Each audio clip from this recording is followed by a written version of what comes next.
Joker, your angel of death awaits. The Joker is undoubtedly an iconic character who will be present in media for as long as there are comics, superhero animation, video games and films, which is to say he'll be here forever. But on several occasions he has actually died, and we're going to go through the list of his 5 best deaths. Mask of the Phantasm. In Mask of the Phantasm, the Joker is portrayed as having been a goon for the mob, much different to his backstory in The Killing Joke. The Killing Joke is of course what's generally accepted to be his true origin. Now, in Mask of the Phantasm, he's done many bad things, but the one thing that finally got him killed was executing the lead female protagonist's father. You? But he paid you! Dad?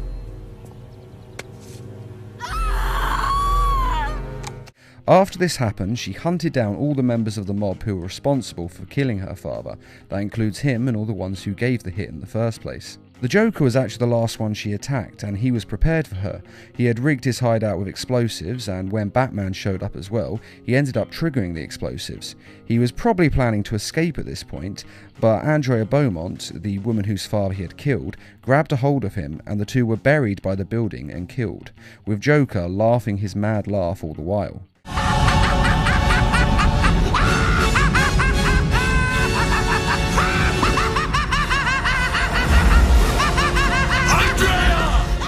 And little did he know that he was actually robbing Batman of one of his greatest loves as well. Injustice. The Joker's death in Injustice is great for one reason. It's not Batman who finally snaps and kills him. For years, fans have been saying that Batman should kill the Joker, because he always escapes from wherever he is incarcerated, no matter what. Even in the Lego Batman, he was able to escape from the Phantom Zone and come back stronger than ever. And when he does come back, he kills more people and ruins more lives. And with each escape and stunt he has done, these stunts become larger and larger in this ever-building escalade of danger and damage that he has to create. But Batman has always refused to give in and break his moral code. No matter what the Joker does to him, he would never kill him. But when Joker sets off a nuke in Metropolis, killing 5 million people, which is undoubtedly the worst thing the Joker has ever done, Batman has control, though admittedly it is measured. The nuke. Where'd you get it? What? You want one? Copy that. But it's Superman who can't handle it. Everyone thinks Batman is the Dark One who interrogates in torturous ways. Please, God, stop! I'll tell you, just stop! Remember something else? And is the one who's most likely to snap, as Superman is the Boy Scout goody two-shoes. But in this we see that Batman is actually the more morally correct of the two, as he's been able to resist giving in killing the Joker for years. But if I do that, if I allow myself to go down into that place, I'll never come back. But Superman cannot deal with someone as insane and evil as the Joker, and kills him in an instant. Now run along, so I can break out of here. I've got lots of planning to do to top this. That's enough.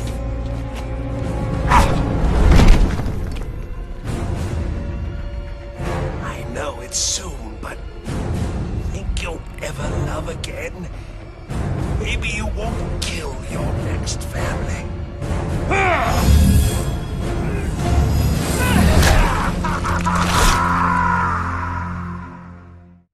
And that's what makes this such a great death, the fact that it was Superman and not Batman who broke first and took a life.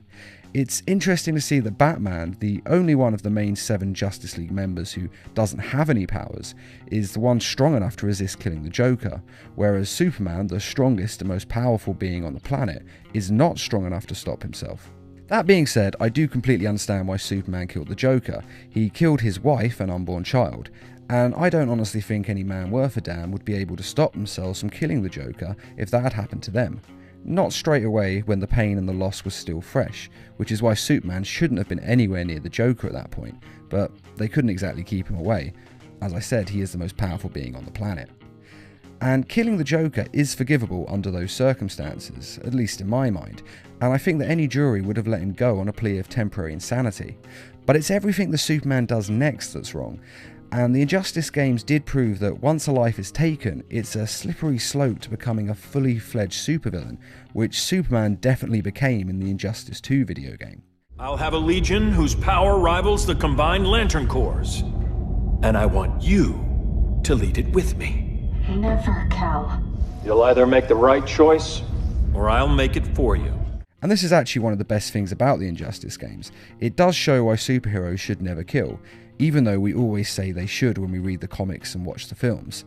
They have to have a line in the sand because once they cross it, they can't go back. Arkham City. In Arkham City, the Joker is dying. This is due to all the chemicals that were in his system in the first game, Arkham Asylum. In this first game, we saw him inject himself with the formula Titan, which is based on Bane's venom and transforms a person into a monstrous Bane-like state. Showtime, Batman! Let's give the room something to talk about!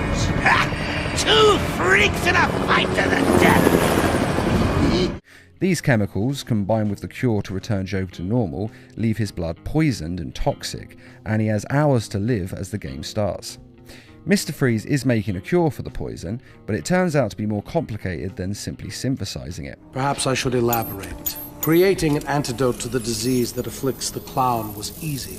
Unfortunately, the cure degrades too quickly. It needs a restorative element, some kind of reforming enzyme. Without it, it breaks down before it can help its host. I've seen this before. Finding a suitable enzyme is not the only problem. It needs to be adapted, bonded to human DNA. That will take decades. Because of this, the Joker needs Batman to get him the cure, so he injects Batman with the same poison. Batman is fine with this, as he'd rather die than save him, but Joker has a backup plan. Oh, didn't I say? I've spent weeks shipping samples of my blood to emergency rooms all over the city.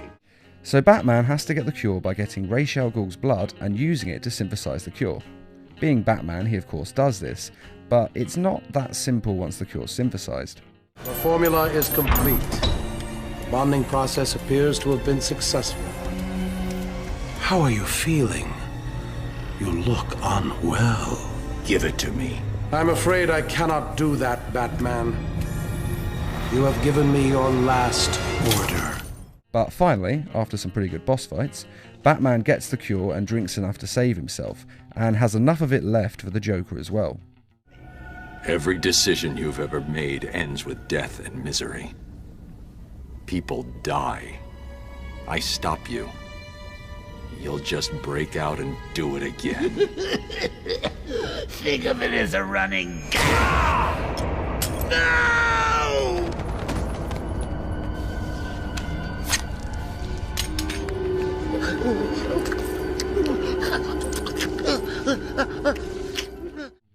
Now this death is great because if the Joker hadn't been so vain and had trusted Batman, he would have lived.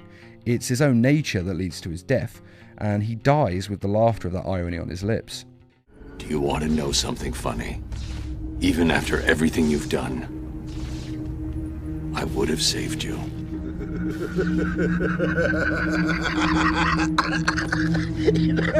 That actually is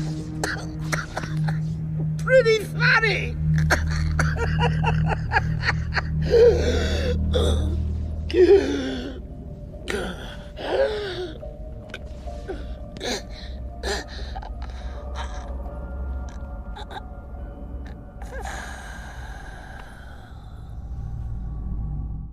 The Dark Knight Returns Part 2.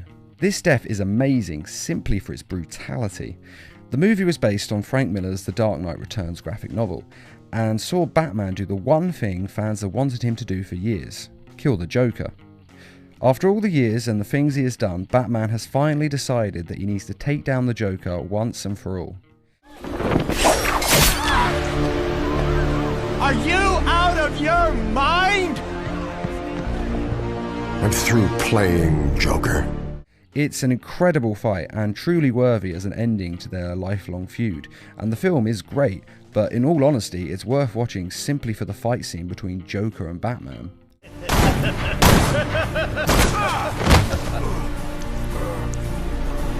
Oh, that's bad.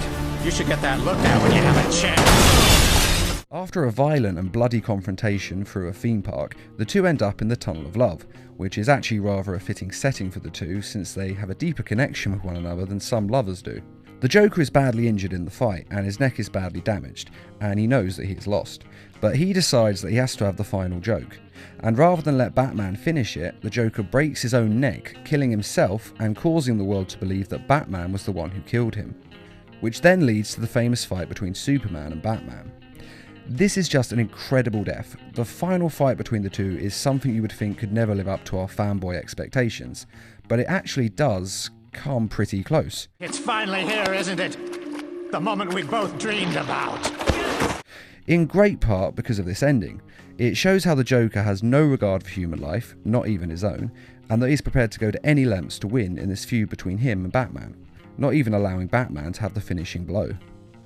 Plus, that net breaking is just brutal. It's the sound they use with it, and you can actually feel it snap, and it hurts. See you in hell.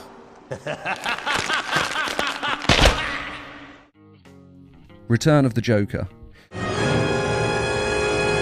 Hello, Gotham. Joker's back in town. Return of the Joker was the first true death of the Joker that I ever saw, and I will never forget watching it for the first time. The Joker has kidnapped Tim Drake in an attempt to torture and brainwash him into thinking he is his son, and it works. Say hello, JJ. The Joker invites Batman over to show him what he's done and boast about his destruction of Tim Drake and the birth of Joker Jr., and how he has basically taken yet another Robin from Batman. But as with all things, the Joker takes it too far. He has beaten Batman and he could have ended it there, but he wants Tim Drake to be the one to kill Batman, to show that Batman has truly failed and the Joker has won. But in an incredibly emotional scene, Tim Drake is able to clear his mind enough through the torture and the chemicals that Joker has injected into him, and instead of killing Batman, he kills the Joker. That's not funny. That's not... The Joker is once again the architect of his own demise, a common theme and a fitting one for a man like the Joker.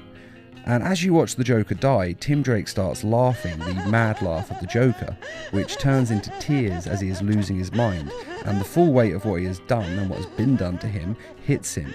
It's the same moment and feeling that Batman had when his parents died, and the same feeling that the Joker had when he'd lost his family and he finally gave in to the madness.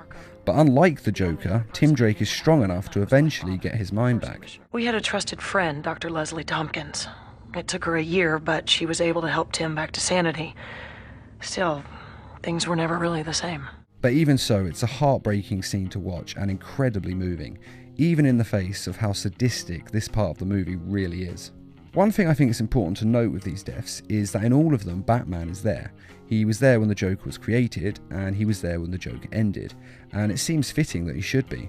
And they are all the Joker's own fault, the end result and comeuppance for the depraved life he has decided to lead. But what do you think of these deaths, and which is your favourite? I'd also be very interested to hear which order you would put these deaths in yourself. And which do you think is the most fitting way for the Joker to die?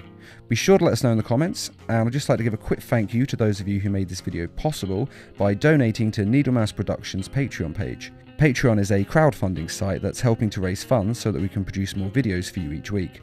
And as always, thanks for watching, and feel free to subscribe, share, like, and comment.